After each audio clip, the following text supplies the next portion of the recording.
Aujourd'hui, après 4 mois de fermeture hivernale, la route départementale 530, unique accès pour le hameau de la Bérarde à Saint-Christophe-en-Oisans, vient enfin de rouvrir.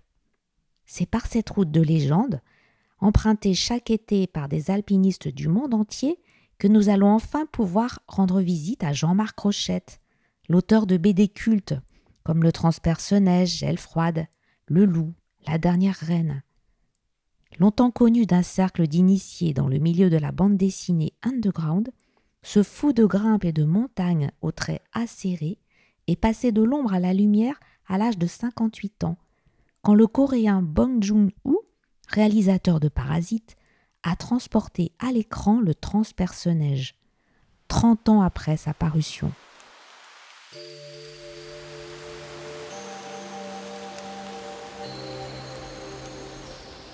Belvédère.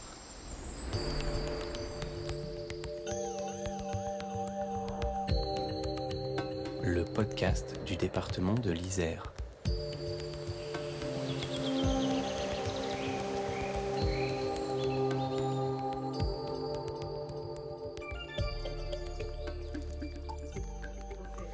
Bonjour Jean-Marc. Tout d'abord, pouvez-vous nous décrire votre vue ici ? Autour de la maison, on voit surtout le dôme de neige des Écrins, quoi. C'est-à-dire que c'est une des rares vues. Par exemple, depuis la Bérarde, on ne voit pas le dôme de neige des Écrins, et depuis Saint-Christophe non plus. Donc c'est le seul hameau où on voit le dôme de neige, qui est le seul 4000 du massif. Donc c'est une vue quand même absolument magnifique. Sachant que le dôme de neige a été le plus haut sommet de France jusqu'à ce que la Savoie devienne française en 1860. Donc c'est un lieu assez étonnant. Moi j'ai beaucoup voyagé dans le monde et c'est quand même un des lieux les plus beaux que je connaisse, quoi. Au centre du massif des Écrins, c'est la vallée du Vénéon, et surtout quand j'étais enfant, je venais en vacances ici avec ma mère à partir de mes 10-12 ans, je crois. Ma mère était très très amoureuse du lieu et elle m'a donné le virus. Donc j'ai toujours voulu plus ou moins habiter ici, mais ça s'est jamais fait parce qu'après j'ai habité à Paris, puis à Berlin, et puis un jour il y a une maison qui était à vendre et je l'ai achetée. Qu'est-ce qui vous a décidé à vivre ici à l'année ? En 2000, on s'est fait confiner en 2020. Moi, j'étais à Paris et en fait, au début, ça m'a amusé. Les quatre premières semaines, j'ai trouvé ça presque grotesque. Puis, à bout d'un moment, le grotesque s'est transformé en insupportable. Et donc, on a décidé avec Christine, ma femme, tant qu'à être confiné, autant être confiné ici, quoi. On s'est organisé pour pouvoir y vivre l'année. Donc, on a refait la maison, les doubles vitrages, parce que c'était une maison qui était surtout dédiée à l'été. C'est un hôtel.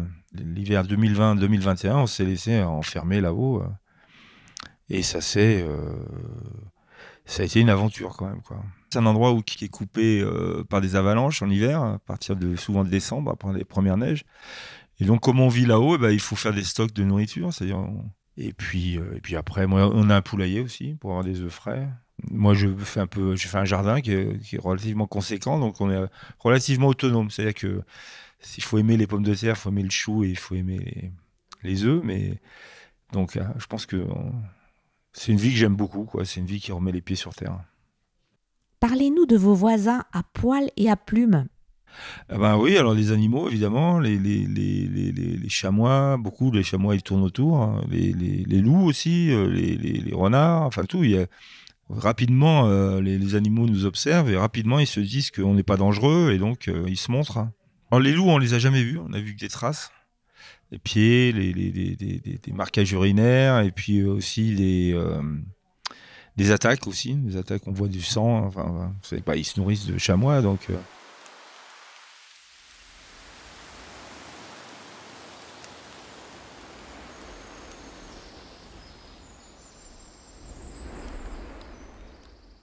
Donc, quand l'année, la première hiver, c'était l'hiver 20-21. Et j'ai tiré un récit qui va sortir en mars 24 aux éditions des Étages. Et ça raconte en fait ce que c'est qu'une Robinsonade pendant 4 mois ici. C'était une année, à cause du Covid, les stations étaient fermées, mais on a eu énormément de neige. Et c'est une année où on a eu des très grosses avalanches. Il y en a une notamment qui est partie du Tabuchet à la Grave, qui est descendue, qui a même tapé dans la Grave. Enfin, les maisons étaient était couvert de neige. Et nous, on a eu l'équivalent aux étages, quoi. Pour l'anecdote, nous, on déneigeait tous les jours le matin, disons à partir de 9h, je déneigeais parce qu'on fait des tunnels pour pouvoir se déplacer. Ce matin-là, je me suis réveillé, j'ai senti que la neige était humide, elle était lourde à bouger. Donc j'ai dit à Christine, écoute, ce matin, on va pas faire les tunnels. On est rentré, et il savait pas 10 minutes qu'on était rentré qu'elle allait tomber, quoi. Et elle était quand même énorme, quoi. Après, on l'a vu, elle faisait 200 mètres de large sur 15 mètres de haut. Donc ça a arraché tous les arbres et tout. Donc je pense que si on avait été dehors avec Christine, je pense que tu te fais exploser là à cause Et par contre, la maison, elle a rien eu du tout, pas touché. Donc c'est toutes ces histoires-là que j'ai écrit, l'histoire des avalanches, mais aussi les histoires des loups. Les oiseaux aussi, les oiseaux qui l'hiver mangent le sorbier, les poirillons, c'est le fruit du sorbier. Donc c'est vrai que les gens vivent à Grenoble sans trop savoir, je sais pas, à Grenoble dans les villes en général, mais sans trop savoir ils ont un peu oublié ce que c'était que la vie sauvage, quoi. Alors c'est sauvage, on a quand même Internet et on a quand même, on a un système satellitaire. Si jamais il y a un gros problème. Je sais pas, un problème cardiaque ou je sais pas, 5000 Grenoble peut venir. Hein. On n'est pas coupé complètement du monde. Alors, Au cœur de l'hiver, c'est un récit littéraire avec quelques illustrations. On peut dire que c'est votre premier roman ? Enfin, disons que La Dernière Reine m'a donné envie. J'avais écrit avant Le Bestiaire des Alpes. C'est des nouvelles, un peu de poésie et puis des nouvelles. Donc je me suis aperçu que j'avais la facilité à écrire. Alors qu'au départ, moi, je suis dyslexique, donc j'étais persuadé que j'étais quasiment un illettré. Pour l'anecdote, à l'époque, avant 68, j'avais passé l'entrée en 6e, parce qu'à l'époque, quand on n'était pas bon, il y avait une espèce de concours pour entrer en 6e. Donc si j'avais raté, je me serais retrouvé en usine, quoi. Vous avez annoncé en décembre dernier, après le festival d'Angoulême, que vous arrêtiez la BD. Pourquoi ? Parce que je suis fatigué de ça, en fait. C'est beaucoup trop chronophage. Pour faire une bande dessinée comme La Dernière Reine, c'est 3 ans. 3 ans. Moi, j'ai 67 ans et les années commencent à être précieuses. Surtout que je pense que j'ai plus grand-chose à rajouter dans ce genre, quoi. Je pense que j'ai atteint mon acmé. Je pense que je pourrais pas faire mieux que La Dernière Reine. La bande dessinée est quand même un art assez bâtard, on va dire. Il faut gérer l'histoire, il faut gérer le dialogue, il faut gérer le dessin, la couleur, tout ça, dans un rapport qui est pas forcément facile. Et là, je pense que j'ai réussi à trouver le bon dosage, mais j'ai l'impression que c'est un petit miracle pour moi. Donc, La Dernière Reine, votre dernier album, est en train de devenir un phénomène de librairie, non ? Là, on en est à plus de en GFK, c'est-à-dire c'est des ventes caisses, ça. C'est-à-dire que c'est ce qui s'est vendu. On est à plus de 90 000. Et donc, je pense qu'en vente nette, c'est ce qui est sorti, en fait. Je pense qu'on est à plus de 110 000. En moins de 6 mois, c'est quand même énorme, quoi. Et ceux qui avaient lu Elfrad, quand le livre est sorti, ils sont jetés dessus. Mais je sais pas jusqu'où ça va monter. Je pense que s'il y a le film, ça sera un gros succès, ouais. Parlons de ce projet de film. Où en est-on ? Ça a été acheté par un producteur. Alors, ils font beaucoup d'arrêts d'essai, mais c'est eux qui ont produit Taxi, tous les taxis. Donc, ça fait 17 millions d'entrées. Donc, au niveau financier, ils sont capables, ils ont les reins solides, quoi. Et alors là, je crois qu'ils sont en train de chercher le réalisateur. Il y a des noms qui tournent, alors je ne peux pas les donner, mais plutôt internationaux, d'ailleurs, des Américains, tout ça. Donc, on va voir si ça va jusqu'au bout, mais ça m'amuserait, je serais très fier de voir un film fait par un Américain qui se passerait dans le Vercors et à Grenoble. Enfin, tout est inscrit dans le paysage de la région. Tu peux pas faire ça aux États-Unis. Tu peux pas. Le Loup a aussi été acheté pour faire un dessin animé. Et là, je pense qu'ils sont pareils à l'écriture. Ça se passera aussi ici, quoi. Vous vous êtes aussi remis à la peinture, je crois.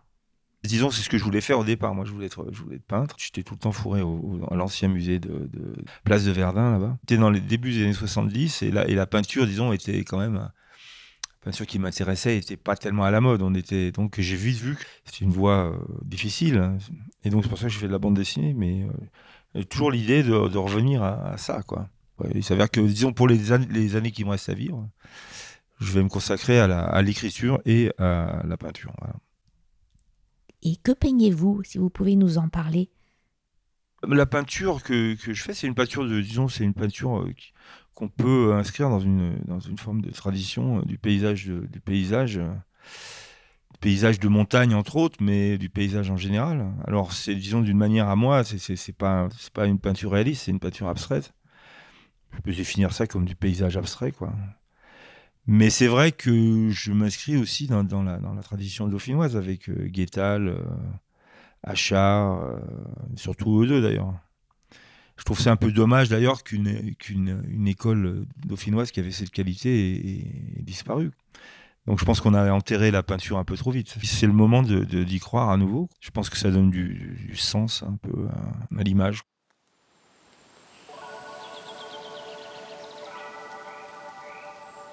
J'ai un grand atelier aux étages et puis on va essayer de trouver un lieu sur Grenoble pour montrer ma peinture. Et puis ça sera aussi là, le lieu sera aussi les bureaux de la maison des étages d'édition, quoi. Parce que là on est quand même un peu excentré. L'idée de faire une maison d'édition aux étages, c'était une bonne idée, mais c'est quand même plus facile d'avoir un pied-à-terre à Grenoble, un bureau, quoi. Pour finir en beauté, c'est le fil rouge de notre podcast. Dites-nous quel est votre belvédère en Isère, même si on devine un peu. Mon belvédère en Isère, pour moi, c'est la tête de la Maille. En fait. La Maille, c'est un sommet, c'est une antécime en fait du Rouget, mais qui est en plein centre du massif. Et donc, il y a une vue magnifique. Et un autre endroit aussi que je suis monté 2 fois dessus, c'est l'aiguille de la Bérarde. Alors là, je pense que c'est le centre absolu du massif. C'est un 3006 et qui a une vue phénoménale.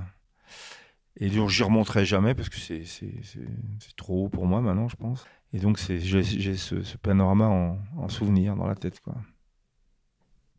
Et voilà, Belvédère, le podcast qui donne la parole aux Isérois qui font des choses extraordinaires.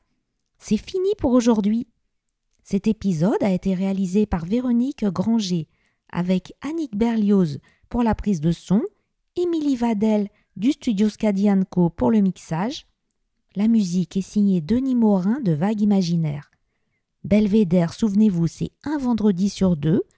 Pour ne rater aucun épisode, n'oubliez pas de vous abonner sur le site isère.fr ou sur vos plateformes d'écoute préférées. Et n'hésitez pas, si vous avez aimé, à nous mettre 5 étoiles sur Apple Podcast. À vendredi prochain.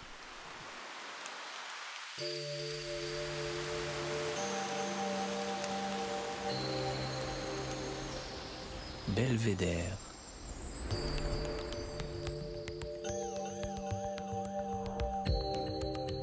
Le podcast du département de l'Isère.